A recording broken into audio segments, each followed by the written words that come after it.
vesprada a tots. Com esteu? Uau, espero que estigueu molt bé. A més, avui dia 25, fa una calor que és que ja ha arribat l'estiu. És una passada. Bé, jo vos vaig dir que vos contaria contes medioambientals i avui he portat ací contes d'arbres. Per què? Perquè sabeu que amb això del coronavirus i del Covid-19, la veritat és que mentre que nosaltres hem estat confinats a casa, els arbres, la natura, els animals han anat al seu lloc on estaven sempre, que nosaltres homes que s'han tirat d'allí i han recuperat el seu territori. Bé, sabeu a més que si aneu per ahí tots els arbres estan, amb mogolló de polen, estan totes les abelles, tots estan en flor perquè has començat ja, la primavera quasi que estiu. Bé, avui us he portat un llibre molt xulo que es diu Llimoners i tarongers. És un llibre de l'editorial Baula i és un llibre que està fet per Fàtima de la Jara i Gerardo Domínguez. Aquest llibre és un llibre molt xulo, que està fet de pictogrames. Veieu? Són dibuixets que van explicant el conte. Encara que, com ja sabeu, jo contes, com a mi m'agrada contar-los. Així que vaig a presentar-vos els nostres dos arbres. Mireu, vaig a contar-vos que això diuen que va ser i era un dia molt important. Quan s'havia acabat l'escola, quan els iaios de Maria, que és la nostra protagonista, me voleu conèixer a Maria? Vaig a presentar-vos a Marieta. Marieta, vine-s'hi. Mireu, aquesta d'ací és Marieta. Marieta és una titelleta, però la veritat és que Marieta, mireu, el que més li agradava del món era quan s'acabava el col·le anar a Marxuquera. Sabeu on és Marxuquera? Així propeta, i pujant cap a la droga, n'hi ha una zona que es diu Marxuquera, on estan tots els xalets de la gent de Gandia. Mireu, el iaio de Marieta, el que més li agradava era, només que s'acabava l'escola, netejar la piscina.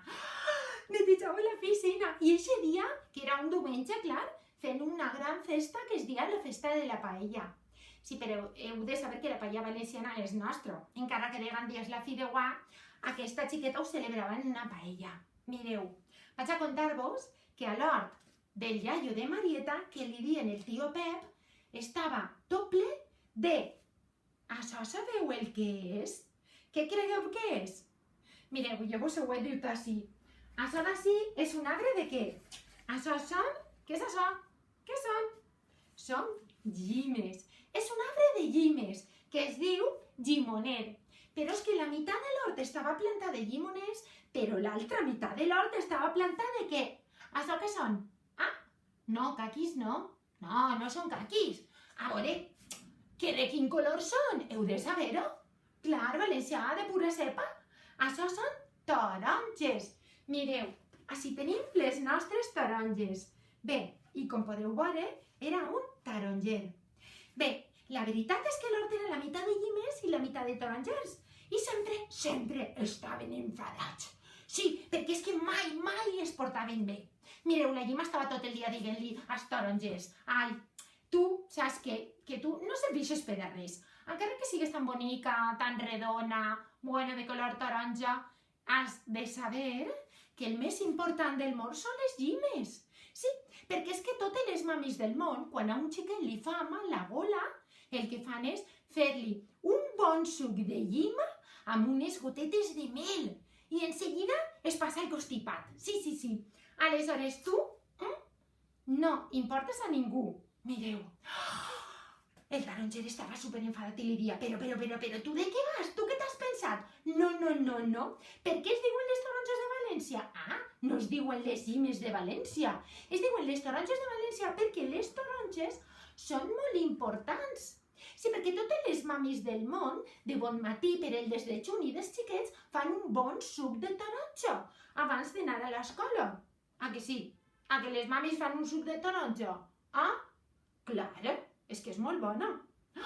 De seguida els llimoners es posaren: però de què vas, tia? Ni pensar-ho. Has de saber que per a qualsevol cosa, per exemple, anem a veure, per a un arròs caldós, què fiquem? Taronja o llima? Llima. Si, jo què sé, li diem, per exemple, que diuen que si tens molta grasa en el monyo, doncs si tu al xampú li tires unes gotetes de llima, se'n va la grasa del monyo. Tu has de saber que no serveixes per a res? Què passa? Mireu, el taronger i el llimoner tots els dies estaven barallant-se i això Marieta ho sabia des que era ben menuda. Així que heu de saber que Marieta ja feia 4 anys que havia fet un experiment en companyia del seu iaio, encara que no havia eixit encara res. Ella pensava que en aquesta festa de la paella segurament hi haurà sortit la sorpresa que vaig a contar-vos. Bé, mireu, sabeu què va passar? Que només que van arribar a casa del iaio de Marieta, el tio Pep, vas començar a tocar el cotxe, i el iaio va eixir corrents, Marieta! Li va fer 2 besades. Marieta, que content estic. He omplit tota la piscina perquè pugues nadar. Mireu, Marieta estava desvanida, però com que venia el tio Antonio, la tia Lluïsa, venia la tia Mari Carmen i el tio Lluís, aleshores sabeu què va passar? Que tots fent una gran festa, però cadascú portava un plat. De sobte, la tia Lluïsa va dir, ai, sabeu què? Que com que avui és diumenge i jo sé que menjaré moltes coses, he fet una bona amanida abans de que fem la paella. Voleu que vos l'ensenye? I va dur una amanida. Mireu, l'amanida de la tia Lluïsa portava moltes coses i a Marieta el que més li agradava de l'amanida, que no sabeu què és? L'ou. Li encantava menjar ou dur. Uau! Així que la tia Lluïsa va dur una bona amanida per al menjar. Anem a deixar-la així. De seguida, el tio Lluís va dir, uau, si fem una bona paelleta, tindrem que beure alguna cosa. Heu de saber que a mi el que més m'agrada per a aquestes festes i en la calor que fa és una bona sangrieta. Sabeu el que és la sangria? Mireu. La sangria és una beguda que fan els papis, que està ben bona. Heu de saber que la sangria, aleshores li fiquem un muntó de coses. Heu de saber que, abans de començar tot, el llimoner i el taronger ja estaven mirar-se a la cara. A veure, Sara, el tio Lluís va dir, per a poder fer una bona sangrieta he d'anar a l'hort i a replegar què? Què he de replegar de l'hort? Va anar a buscar una bona llima, va ficar-la a la sangria, com podeu veure, i va agafar també una bona taronja per a poder fer els trossets que després es mengen en una miqueta de sucre. Aleshores van començar a fer una competició. El taronger va dir, veus? Necessiten una taronja, vaig a ficar-la així. I el llimoner va dir, ai, una llima! I la va endur així. De seguida, la tia Lluïsa va dir, ostres, ha anat al rebost i no ha trobat més que oli i no n'hi ha vinagre. Sabeu quina cosa es fica en comptes de vinagre quan tens una amanida i no hi ha vinagre per ficar?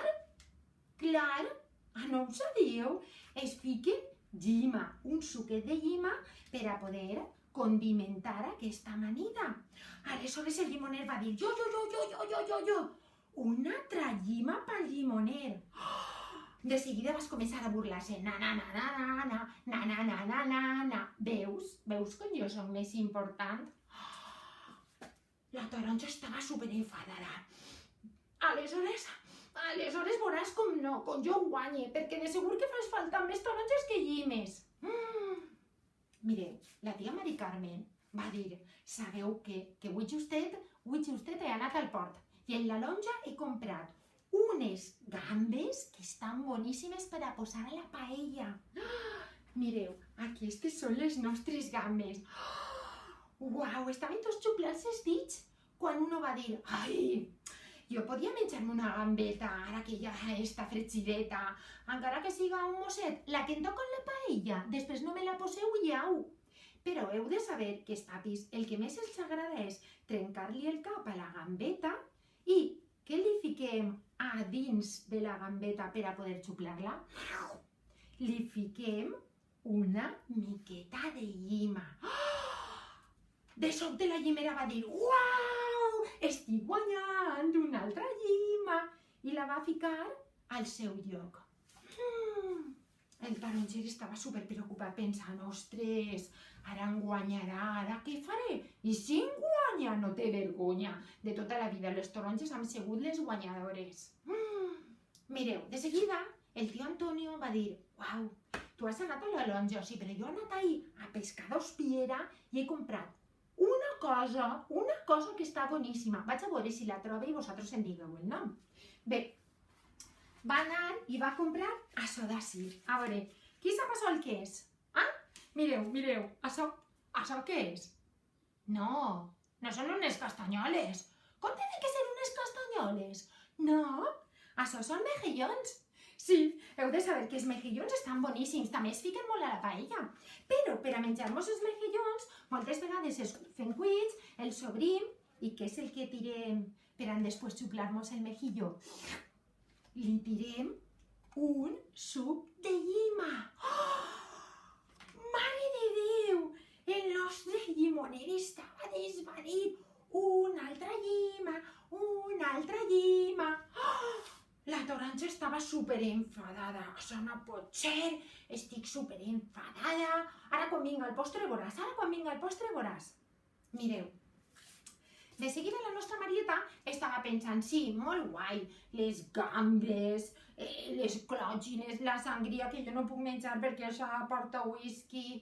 Però a mi el que més m'agrada de la paella és el pollastre. Sí. Mireu, Marieta pensava que el més bo de la paella era un bon pollastre. Sí, que tu te'l pots menjar, bueno, com si fores un pirata.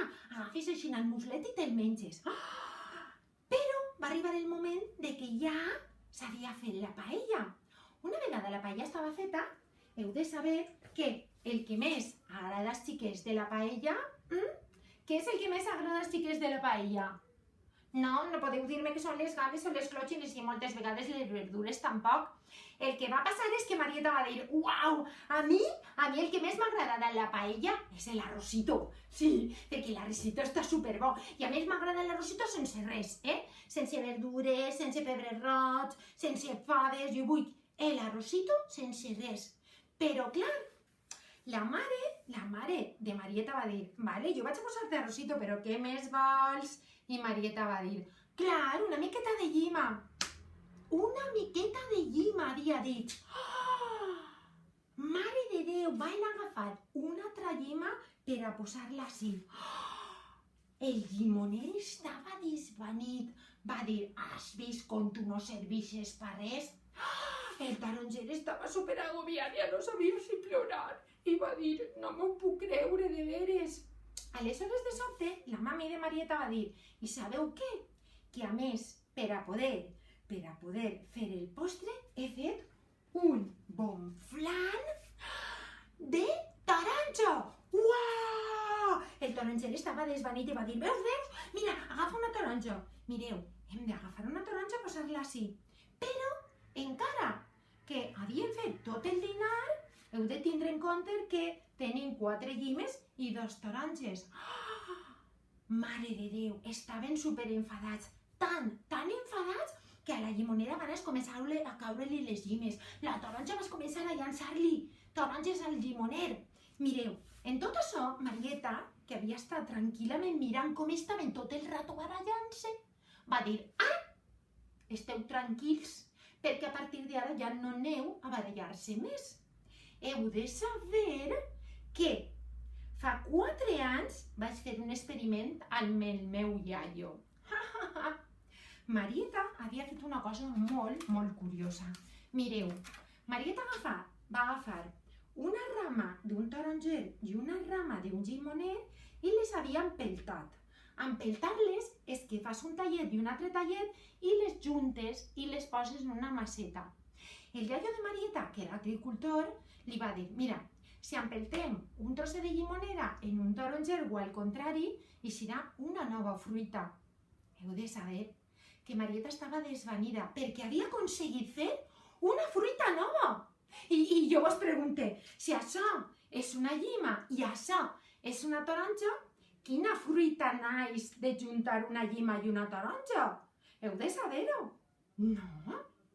No sabeu quina fruta és la meitat taronja i la meitat llima? Bé, vaig a presentar-vos a la nostra, mireu, a la nostra aranja. L'aranja, realment en castellà es diu un pomelo. Heu de mirar que, fixeu-se, veieu? Mireu, és més gran que una taronja i més gran que una llima. Encara que la llima és totalment de color, com veieu així, de color groc, i la taronja de color l'aranja està mesclada els dos colors. Però el més curiós de tot és el següent. Mireu, si tu agafes un plat i tu talles una llima pel mig, de quin color és la llima? Mireu, si tallem una llima pel mig, de quin color és la llima? De color groc. Molt bé! Molt bé. I ara si agafem una taronja i la partim per la meitat, de quin color cregueu que és la taronja? De color taronja. Però de quin color cregueu que és el pomelo o l'aranja? Pot ser que siga, no sé, pot ser que siga blanca, Podria ser, perquè si tu mescles una llima i una taronja, estos colors pot ser que siga un taronja més claret, o pot ser que siga, jo què sé, verdad? No, voleu saber de quin color és? Mireu, si jo talle el pomelo per el mig, el pomelo és de color roig! El nostre pomelo és de color roig! Veieu? Heu de saber que una vegada vam aconseguir tindre totes les fruites, el llimoner es va quedar en una caraixina tot amagat i el taronja va dir ui, ui, ui. Marieta, que estava al mig, va dir veieu que no sou tan importants? Dona igual que siga llima, dona igual que siga taronja, perquè ara, entre els dos, haveu creat un producte nou que és una aranja. Aleshores, sabeu què va passar?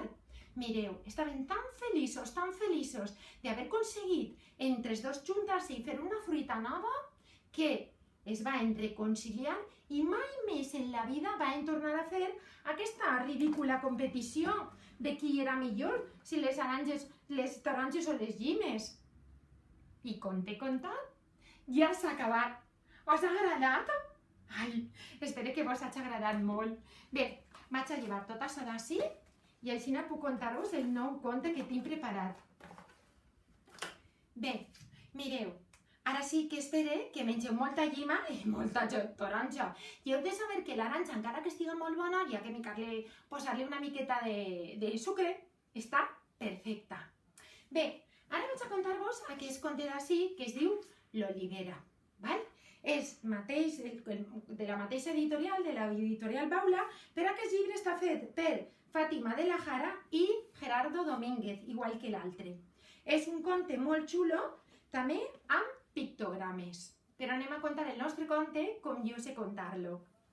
Mireu, heu de saber que en Castelló de Rugat, per allà dalt, n'hi ha molts olivers. Anem a fer com si això foren olivers, encara que sabeu que és un llimoner i un taronger. Però heu de saber que hi havia molts olivers. Els olivers tenen olives, que ens agraden molt, però les olives ixen de l'arbre i a soles, una vegada a l'any, van els olivers a replegar les olives.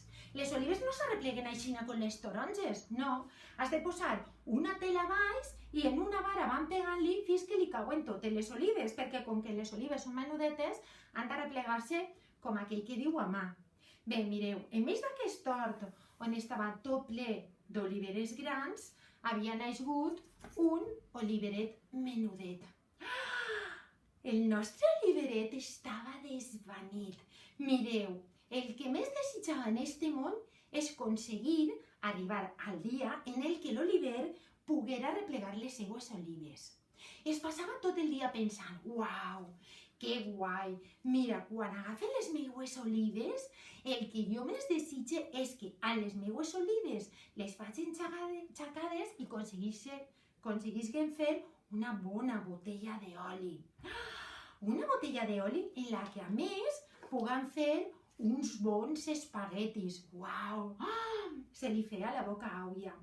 Mireu, quasi el dia abans de que anaren a replegar les olives, ell estava comptant les seues olives. Mireu, tenia 1, 2, 3, 4, 5 i 6, mentre que tots els olivers que eren molt grans tenien milions i milions d'olives, però a ell no li importava, i el que volia era que les seues 6 olives arriberen al dia de la cosecha.